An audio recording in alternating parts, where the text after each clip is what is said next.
I have been hunting for a cushion foundation that is so natural, it's like skin, and at the same time, it doesn't make me look like a ghost.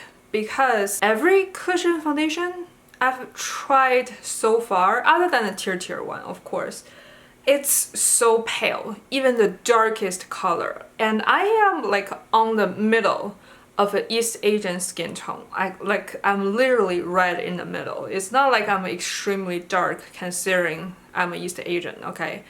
I'm a middle color and struggling to find a shade match in cushion foundation. So basically I have tried other from the tier one. I've tried Clio, which is extremely pale. The color 4, I think, is the most like the darkest one. If it's like a Western foundation, that's in the light range, the darkest shade. And I have tried Hints, which is pale as well. Hints is a brand that I don't understand. Sometimes they'll have like 5-6 shades that they all look the same. Like, why do 5 or 6? If you're gonna do them all the same, might as well just have 2, right? Why waste the money? And their cushion foundation is like a little bit better than Clio, but still pale. And I also have one from V, which is the lip putting pod, which is like a viral product right now, the same brand. That is like a little bit better, like the darker shade, but still not quite my skin tone. I think that's a little bit dark than light, but not light medium yet. My skin tone is light medium and olive. What else? I think there's another one I tried that it's again too light. Today I'm trying this Perfect Diary foundation. This is a C Beauty brand. Oh, I remember because I'm saying C Beauty. The other one I tried is from Julie though. Oh my god, that shade, it's the worst one. Okay. The darkest shade, they have like 5 shades, but the darkest shade is still so fucking pale. Like I can't even it's like I'm painting a wall here and I'm like so scarred from that. And this one is the, again, Perfect Diary Essence Concealing UV Cushion Foundation in the shade B03 Nude Beige, which is supposed to be their darkest shade, and I'm pretty sure B03 is now sold in China. In China, the lightest shade is 02. I got this in Japan. This shade I think is for sure needed because I'm a very common skin tone, other than being like super olive, and like the tone itself, the depth is actually pretty common. Like I can see numerous East Asian people around me with the same skin tone as me. It's like I'm so normal and I struggle to find a shade match in the cushion foundation. To be exact, in C Beauty and K Beauty, because Japanese foundations, cushion foundations aside, because they are not super, the brands are not super big about pushing out cushion foundations. But for my skin tone, I don't struggle find a shade match in the J Beauty, especially if it's high-end. In high-end, I feel like their shade range at least makes sense for geared towards East Asian people because I'm normally the center one. Let's say they have 5, I'm gonna be the third one. If they have 10, I might be like the 4th and the 5th one out of that range. For reference, my perfect match, sometimes a little bit too dark for me, is the SUQQU shade in 025. That shade is as close as it can be, just a touch darker, but not all that dark. In Shiseido, I think I'm always the shade 250 Sand, and in Declutter I'm the shade N26 or W32. That's all in the middle range, right? So again, I really don't struggle to find shade match in Japanese high-end foundations. It's just C Beauty and K Beauty doing awful at this. So let's see if this gonna be the cushion foundation actually matching my skin tone. Let's actually try this then. and I'm just gonna cover the mirror. And if you hear any noise in the background, it's likely to be my dishwasher working overtime, so just ignore that. And it comes with a puff in the package, just like any other cushion foundation.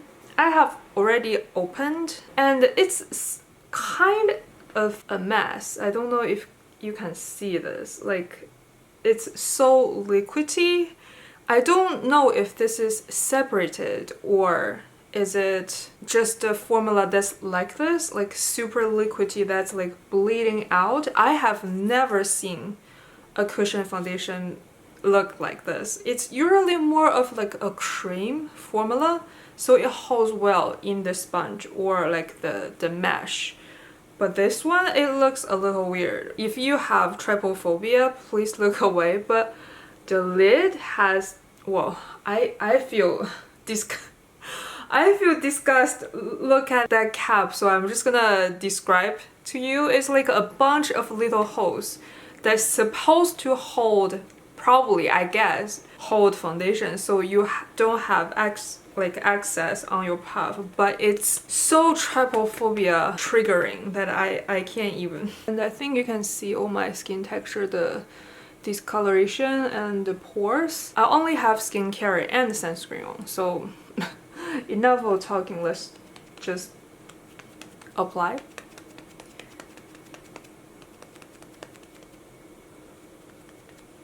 Oh my god, this is a lot of product. I pressed this puff in the sponge for a couple times and it might have absorbed too much product. So, and this is definitely, I'm definitely applying too much. But what about the color? This is the darkest color, which I'm gonna start sounding like a black creator right now. A lot of black creators on TikTok especially test foundations and, you know, show you this is the darkest shade.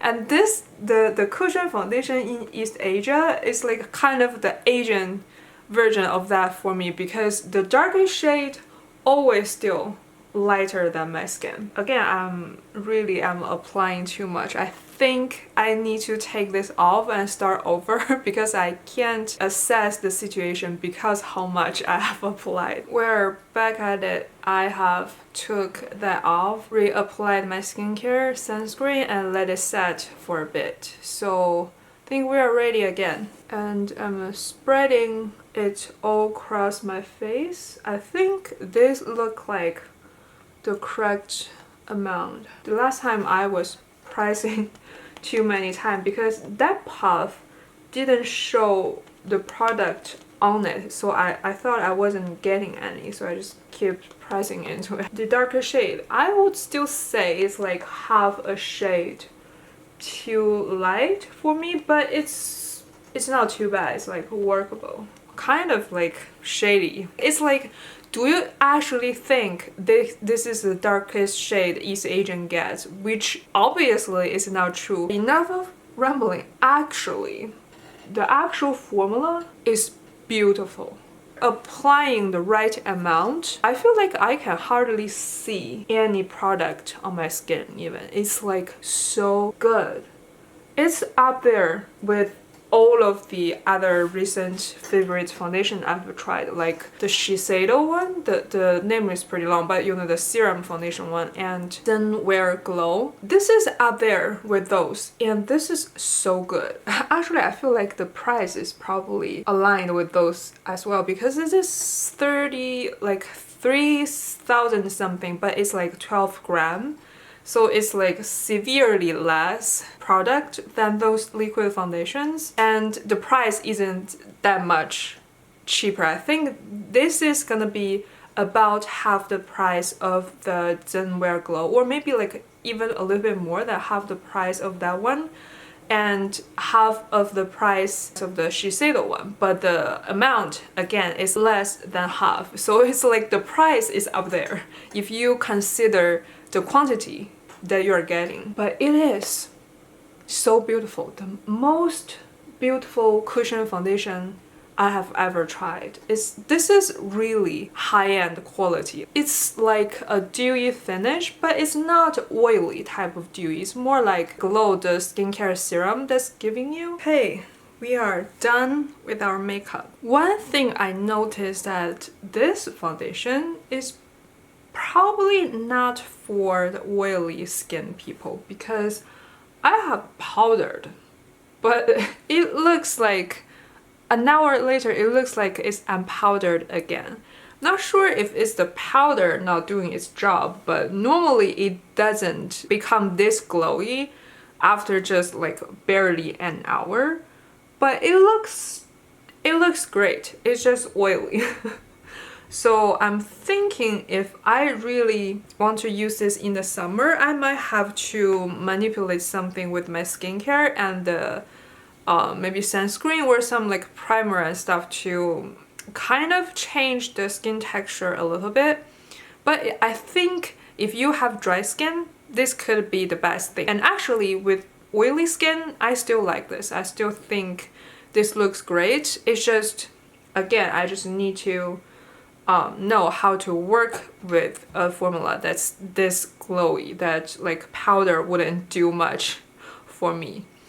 So yeah, let's see you at the end of the day to see how this foundation actually held. Okay, I'm back. Let's update this foundation. Almost 8.5 hours later. I basically was staying inside for a couple hours and then went outside, bought something that I needed and went to see Beetlejuice, which I don't understand the hype about that movie.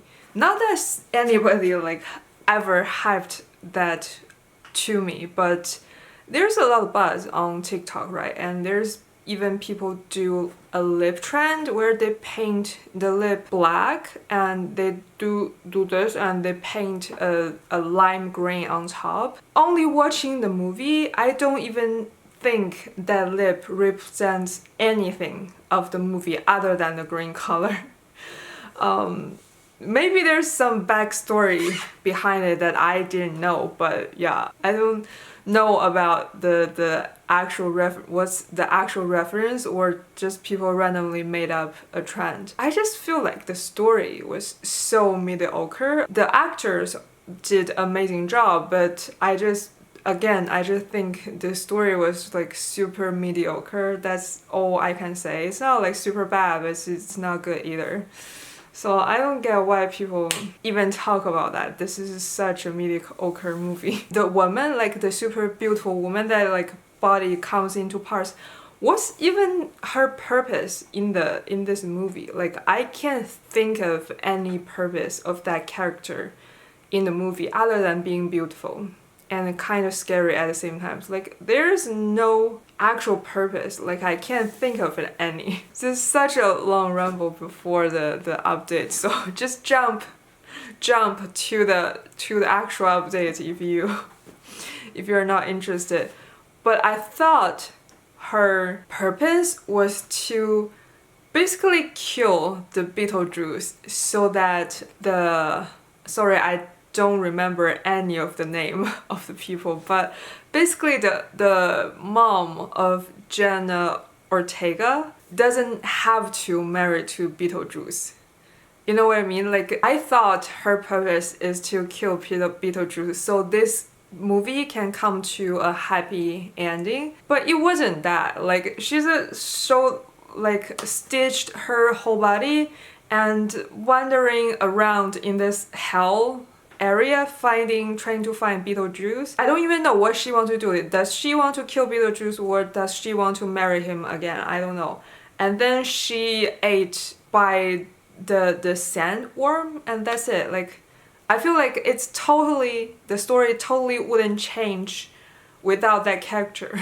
So I'm just thinking, is this an IP? Like, is there a comic book behind this? Because if there's no backstory, this whole story, there's so many points just doesn't make sense. Actually, I was not a big movie fan from the beginning, but recently I thought it could be like a good activity for me to do instead of, you know, being inside 24/7 on my off days. So I have been trying to take myself, well, trying, but yeah, I've been taking myself to watch a movie. I just feel like a lot of movie is just for a quick view. Like you cannot think too deep about it because there is so much holes in the logic of the story that if you think too much about it, it just doesn't make sense. The Beetlejuice movie is just the best example of that. It's like, oh, like it's a Halloween vibe. Like other than that, if you think,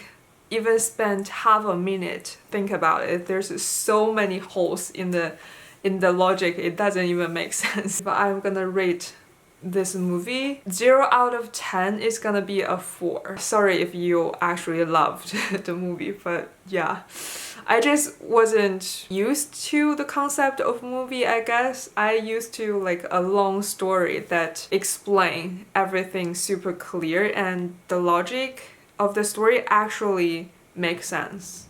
Because I love long books and that's what long books about. I guess like movie, you squeeze a long story in such a short period of time, so there's might have to be some holes in the logic. I don't know. Unnecessary rant about this movie, but let's actually update on this foundation. To be honest, I feel like the foundation holds up pretty well. I didn't see anything like weird happening. I can see it like already fading in a lot of places, but it's not ugly at all. And I have no idea how much this foundation faded because from the beginning it was so one with my skin that I can't tell the foundation apart from my skin. Therefore, I do not know how much this is coming off. Maybe we can use a makeup wipe. Okay, let's try. I can see something, like it is off. I may just take half of this off.